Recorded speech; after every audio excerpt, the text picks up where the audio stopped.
This is my cat, Clark Kent Easley. Squirmy. Ooh. Ooh. These are the kittens of our house, Lois and Clark. They're not very happy to be on camera right now, but they're sweet and they're good animals, and they're of course named after Lois Lane and Clark Kent.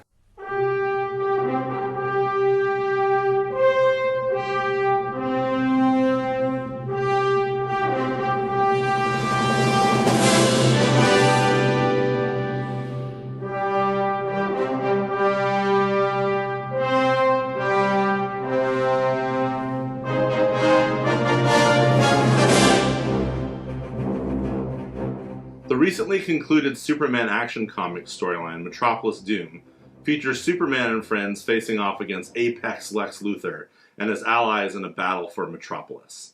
This 5-issue run in Action Comics 1017 to 1021 ties in multiple storylines from around the DC universe, including the Truth storyline in Superman comics where he reveals his identity to the world, Doom War in Justice League, Year of the Villain, the Naomi miniseries, which was really cool, Young Justice, the current Lois Lane miniseries or maxi series, depending on what you call it, the Event Leviathan book, and then the previous Action Comics issues featuring the Invisible Mafia and the Red Cloud storylines. Red Cloud is a big bad fighting Superman. So this book is written by Brian Michael Bendis and illustrated by John Romita Jr. The Metropolis Doom story arc is going to be polarizing. I enjoyed most of it as a diehard Superman fan myself, but yet I have several criticisms of it as well. I know out there in the internet land that the infamous Bendis speak, or the way he writes dialogue, is often kind of hated on, and John Romita's artwork is, kind of polarizing as well, trashed by numerous people. At times, Bendis' writing, I think, is unique and inspiring. Other times, I'm kind of scratching my head while I'm reading it, like, what is he doing? Romita's art is stylized and suited for certain characters on panels, but then on other pages, for example, the way he draws Cheetah or Gorilla Grodd, the depiction of these characters might make some of the readers laugh out loud. With the way Bendis writes the Legion of Doom, perhaps maybe that's done on purpose, because a lot of these villains who normally would bring gravitas to any book that they're featured in, like Sinestro or Brainiac, they're kind of often depicted as comic relief with one-liners. Romita's recent artwork in Superman Year 1 by Frank Miller, I think, is better than his work here, in my opinion, and I kind of want to plan to do a review of Superman Year 1 in the future. It's kind of an interesting bit of artwork there.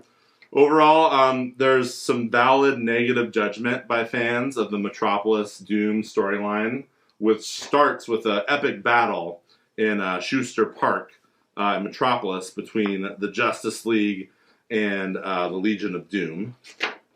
See, we have Justice League all messed up there.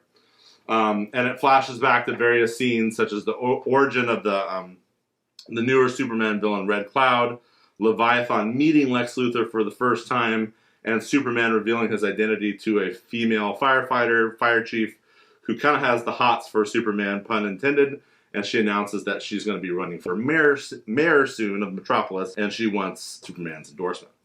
Some might say the story is kind of all over the place.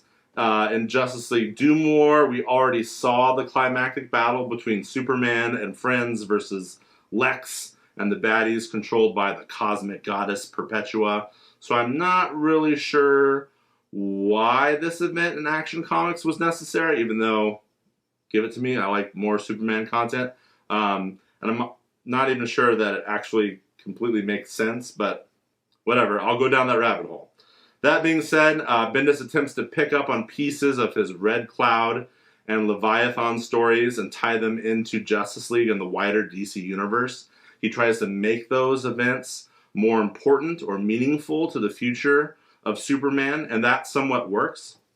A lot of people also like Bendis's Clark Kent depiction and the Daily Planet bullpen. I like that as well. I also like how often the first page of these stories appears as a Twitter feed here called Chirper in the DC Universe, and it's recapping current events in the DC Universe or the previous books. Some of the coolest parts of the arc involve Superman meeting the new breakout hero Naomi, who just recently had her own book, and the team up with Young Justice, especially this version of Superman meeting Connor Kent, Superboy, and fighting together against Lex Luthor. So that part was fun. There's also some cool stuff in here where Lex and Leviathan discuss bad guy philosophy and long-term visions for world or universal domination. So that's always fun when you see the big bads kind of meet up and collaborate. I say check out this book. Superman was voted Hero of the Year, and there's some exciting and unique things happening in Superman storylines overall, which I plan to review in the future. Pound for pound, though, the best recent Superman storyline, I would say, was Superman Up in the Sky by Scott Snyder and Andy Kubert. I wanted to mention the variant covers here by Lucio Perillo, and I don't think you can get a very good look at that, but the artwork is fantastic. Got to applaud that. All right, so I wanted to look inside some of these things and see if there's anything I wanted to mention. Look, Starman's still alive. So sad because he's not alive anymore. So the book opens with Batman in a cool kind of battle suit, and we're in the Battle of Metropolis, and the Legion of Doom is talking trash to the Justice League, and I don't know what's going on with Gorilla Grodd here. He kind of looks like Beast. He kind of looks like Chewbacca. Kind of looks like a big monster. I don't really know. There's some cool Daily Planet stuff going on here in the first issue in 1017, dealing with Miss Leone. She bought the Daily Planet, but she's also the head of the Invisible Mafia. And Clark's trying to interview her, and of course, a big meteorite's coming, and he has to rush off and do a Superman thing. And then, he gets whisked away to Gorilla City, yes. Who's going to stop Superman? But gorillas. And I think this is some Leviathan plot. Why? Who knows? We later figure out that Leviathan's working with Lex Luthor and the Legion of Doom, but if that makes complete sense, I'm not sure. And here's Superman talking to the firefighter character who's been kind of featured in this a lot. And, some big old fights going on. A lot of cool action in this. I know some folks will be critical of Romita's art, as I said before, but sometimes it works, sometimes it doesn't. Here's, what I was talking about earlier about different pages opening up to like a Twitter feed. I think it's kind of cool. And then we kind of get to the origin of Red Cloud, who looks different now. She's got horns and more arms. She was gifted additional powers by Apex Lex Luthor. Why exactly he did that, I'm not sure. She was supposedly an intrepid, good reporter, and then Star Labs kind of threw her into a cosmic pit of red interdimensional energy, and she got additional powers.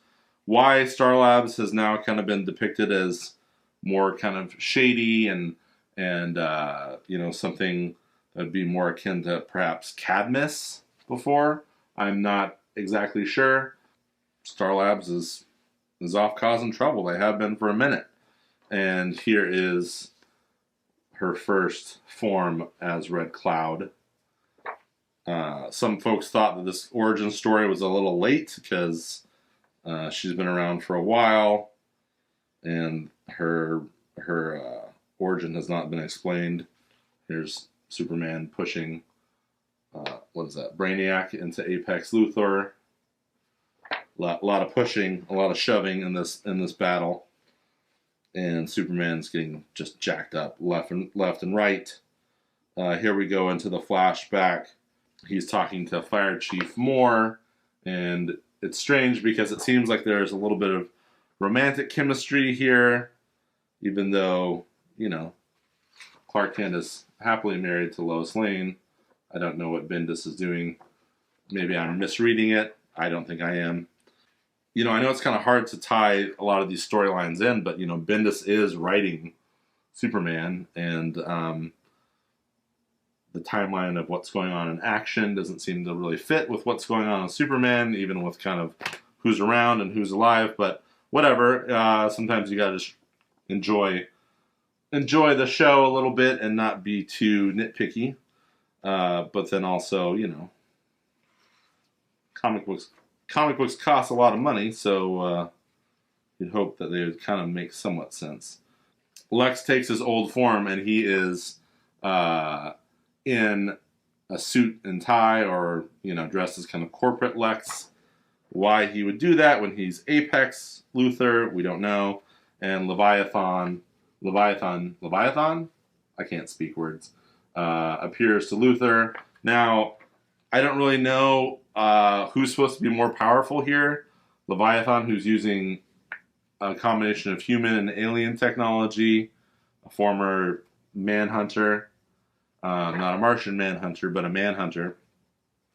Or Lex, who's got these Martian powers and the powers of Perpetua. Lex has the powers of a goddess who supposedly helped create the universe. So, I don't know. Sometimes it seems like he's giving credence to Leviathan and Event Leviathan. Here's Leviathan Island. And they team up. Of course, by the end of the story, they're going to betray each other. Here's Wonder Woman looking cool, putting Lex Luthor in a headlock. There's Batman in a cool mech suit. So you get some cool battle scene stuff in this book. A lot of bodies on the floor here. And a lot of back and forth. A lot of weird alien energy beams being shot at each other. But, you know, it's a Superman book. So what would you expect? Here's Sinestro talking to Leviathan, having some snarky one-liners. Who knew Sinestro was so funny? I didn't, reading Green Lantern for years. And then Robinson Good, a.k.a. the Red Cloud, she gets approached by Lex, who's been gifting supervillains all these types of powers during Year of the Villain. He is joined by Leviathan, and he's going to give her extra special powers. So she's going to be able to, I guess, take down Superman. I don't know. I kind of expected that, you know, Naomi would go more toe-to-toe with Red Cloud in this book, but it doesn't really happen. And look, Metropolis is a wreck. Very sad, I tell you. Very sad. So here we are on to 1020. Action Comics. See, look, Superman is Superhero of the Year. It's kind of a cool page here. A splash page. Here's Leviathan just spraying cosmic energy all over my boy, Big Blue. Not very nice, Leviathan. And he teleports him across the universe. Superman speeds back and he meets up with Young Justice, which is one of the best parts of the book. There's Superman having conversations with Tim Drake and Connor Kent Superboy, and giving them some good strategy as to how to fight the Legion of Doom. Looks like a lot of Metropolis gets jacked up here. Here's Naomi saving some kids in a bus on a bridge. Very cool. And part of their strategy is messed up because Superboy is like an ace in the hole. They knew that Jonathan Kent, Superboy, is in the future, and they didn't expect for there to be another Kryptonian around. So that's, even though he's a clone, that's Connor Kent doing his thing. And here's the Justice League. It looks like Batman's got a tank, although the Justice League gets beat up pretty quick. And then it's obvious that Leviathan's going to be betraying Lex Luthor. What Leviathan's motives were the whole time, who knows? That's a cool cover. The last issue, 1021. Legion of Doom. Doing Doom things. And then the Leviathan Island or city or something showing up at Schuster Park, Metropolis. Superman and Lex Luthor speechifying to each other. Of course, they have their opposing philosophies. And this version, this powered up version of Red Cloud is choking out Superman. Superman appeals to her better nature. And Connor Kent comes to save the day again as well. And Superman, of course, sets up the divide between Lex Luthor and Leviathan. Drama, action ensues. Will Red Cloud kill Superman? Or will she be good and help save a busload of kids? I think you know the answer. Kids get saved. And then Leviathan teleports the Legion of Doom away, we presume, across the galaxy, where they get to finish their battle in Doom War and Justice League, which we already know how it ended. So it's interesting. We're kind of going back in time with this book. And Superman's dealing with Leviathan.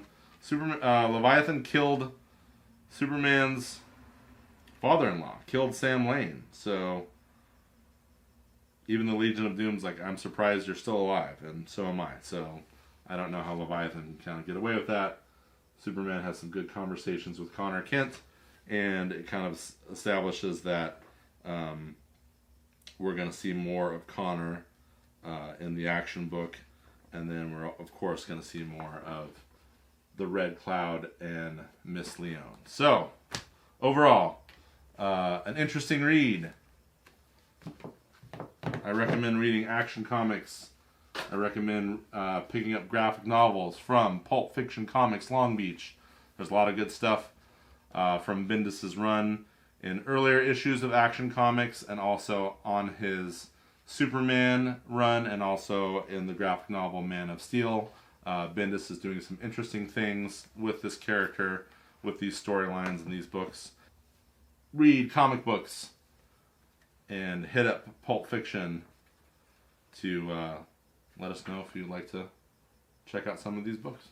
Alright, thank you so much. Dun, dun, dun, dun, dun.